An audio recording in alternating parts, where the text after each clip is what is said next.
नमस्कार। आज के हमारे अध्ययन का विषय है कुरुक्षेत्र में वैचारिकता। कुरुक्षेत्र में प्राचीन कथानक के सहारे आधुनिक युग की युद्ध चेतना को मुखरित किया गया है। युद्ध चिंतन के साथ साथ कवि ने सामाजिक और राजनीतिक संदर्भों को भी युगीन दृष्टि से देखा है।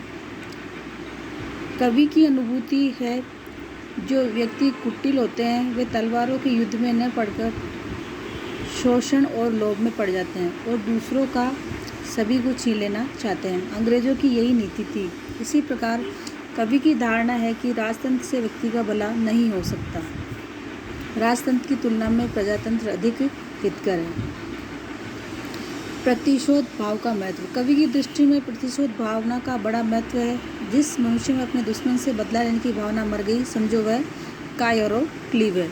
जैसा कि वे कहते हैं, प्रतिशोध से होती शौर्य की दिशाएं दीप्त, प्रतिशोधहीनता नरों में महापाप है। भीष्म का विश्वास है कि देह की लड़ाई देह और आत्मा की लड़ाई आत्मा से ही जीती जा सकती है। त्याग, तपस्या, अहिंसा, विनय आदि के द्वारा अनेक कार्यों की सिद्धि हुई है, किंतु जब पशुता अस्त्र उठा लेती है तो देवत्व का भी वश नहीं चलता। अन्याय का विरोध। आतताई की हत्या करने में कोई पाप नहीं है। अन्याय से युद्ध करना मनुष्य का पुनीत कर्तव्य है।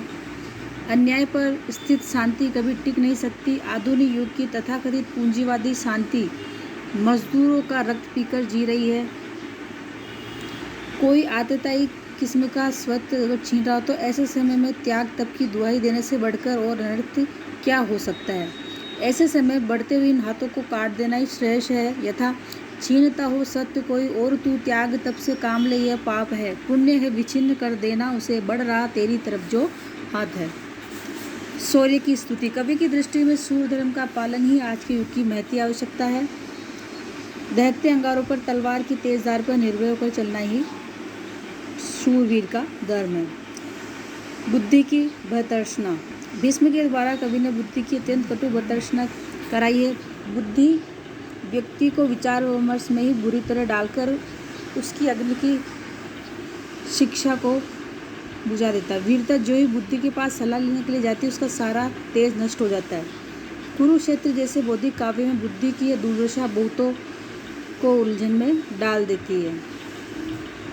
भीष्म उस तापसी और राजसी बुद्धि के विरोधी है जिसके कारण वे द्रौपदी का अपमान देखकर भी विरोध न कर सके। वे उस ज्ञान विज्ञान के भी विरोधी है जिसके दाहक आविष्कार से जिनसहार होता है, पर वे कल्याणकारी बुद्धि का हृदय से स्वागत करते हैं।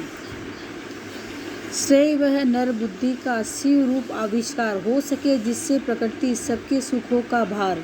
श्रेय होगा मनुष्य का समता विधायक ज्ञान, स्नेह सिंचित न्याय पर नव विश्व का निर्माण। सप्तम सर्ग में भीष्म युधिष्ठिर को ज्ञान दीप जलाकर आगे बढ़ने की प्रेरणा देते हैं। कुरुक्षेत्र में शोषण मूलक कायरता भरने वाली विषैली बुद्धि का तिरस्कार किया गया। कर्म योग का संदेश। भीष्म के माध्यम से कवि ने कर्म योग का संदेश दिया।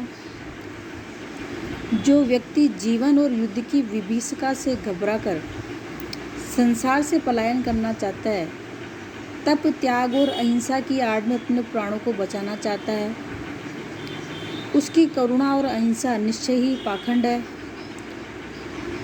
कर्ममय जीवन से उदासीन होकर निष्क्रिय ज्ञान का जीवन महापाप है।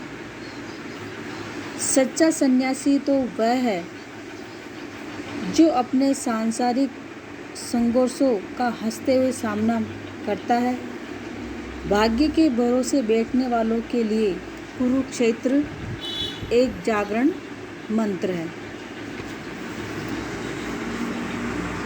इसीलिए कवि ने लिखा है, ब्रह्मा ने कुछ लिखा भाग्य में, मनुज नहीं लाया है।